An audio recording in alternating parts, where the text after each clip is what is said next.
Amis lecteurs, amis téléspectateurs, comme vous le voyez pour cette semaine, dans notre émission Actu Hebdo sur la situation en République démocratique du Congo, nous avons eu un invité exclusif, c'est M. Paul Sapou, secrétaire général de la Fédération internationale des droits de l'homme.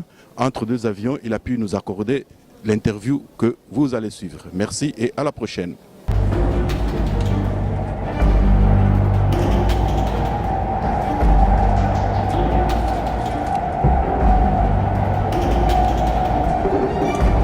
Monsieur Paul Sapou, bonjour. Bonjour, Cheikh Fita.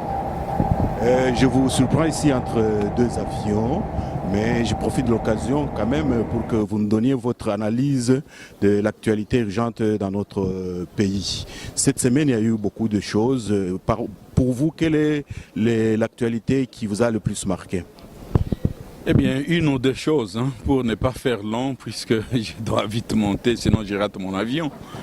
Eh bien, il y a eu le dialogue, le monologue du camp militaire du camp Tchatchi qui est en train de consacrer les glissements et, si vous voulez, la violation de la Constitution. Et de deux, il y a eu l'entrée, le retour de Gédéon avec la complicité du président Kabila. Ces criminels tant recherchés par la justice du pays et également et surtout la justice pénale internationale.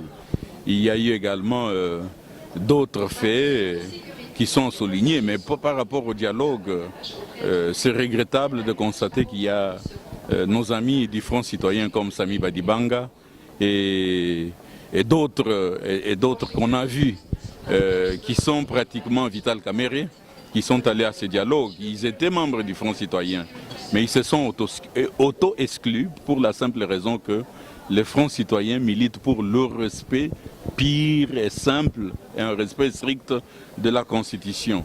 Et évidemment, avec un élément important, l'alternance démocratique d'ici le 12 décembre, dans quelques jours, quelques semaines.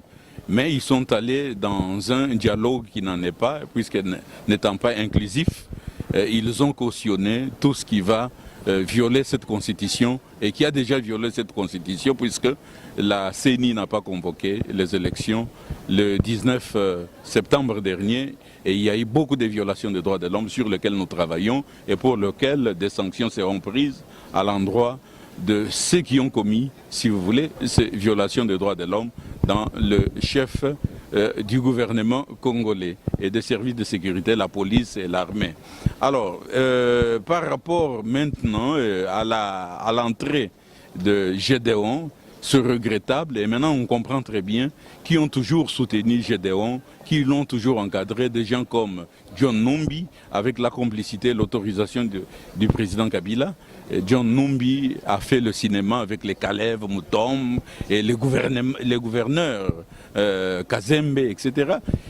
Ils ont montré que ce qui s'assemble, qui se ressemble, s'assemble. Les criminels sont aujourd'hui en train de mettre au point des stratégies pour endeuiller la population. Voilà pourquoi nous allons encore regarder ce dossier et exiger des sanctions, plus de sanctions ciblées, pour renforcer le fait que lorsque les actions de la population pacifique seront mises en branle, que cela puisse permettre à diminuer le degré de répression. Voilà pourquoi, fort de tous ces éléments-là, nous allons, nous défenseurs des droits de l'homme, nous muer en tout et pour tout. Alors, j'aimerais peut-être rapidement demander à la population de se mobiliser tel que les forces sociales et politiques l'ont dit et l'ont souhaité autour du rassemblement de ces forces pour que le 19 après-demain, que les gens restent chez eux, observent la ville morte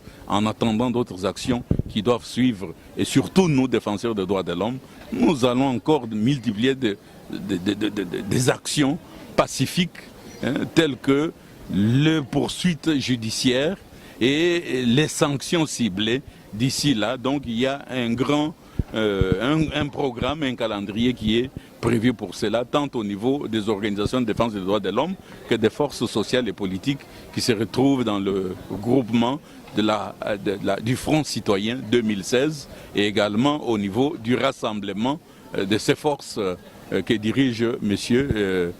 Étienne Tshisekedi. Monsieur Paul Sapou, peut-être que vous avez un dernier mot, mais sinon nous vous remercions pour cet apport que vous apportez à la lutte pour l'alternance et le changement dans notre pays. Je reviendrai, aussitôt que je reviens, je vais parler de Néhémie Mouilani. Qu'il se souvienne, je vais parler de la promotion Tchungu Tchungu dont il s'est servi sous l'ordre de Joseph Kabila afin de verrouiller la justice et faire de la justice un bras par lequel neutraliser les opposants et les voix dissidentes. Je reviendrai sur ce que ce monsieur Néhémie Mouilani fait de la justice congolaise et je vais vous démontrer qu'il a placé les gens de sa famille, de sa promotion Tchungu Tchungu 1996 aux commandes de tous les organes de la justice afin de neutraliser les voix dissidentes et les opposants. Je vais revenir là-dessus puisque Néhémie Mouilani doit être sanctionné, on doit le pourchasser partout. Et d'autres, comme les Calèves, j'y reviendrai. À mon retour, nous allons en parler. Je vais d'abord faire le plaidoyer citoyen, là où je vais. Et à mon retour, absolument, Cheikh Fita, il faut qu'on revienne là-dessus. Merci bien Paul Sapou et bon voyage. Merci et bon travail Cheikh Fita.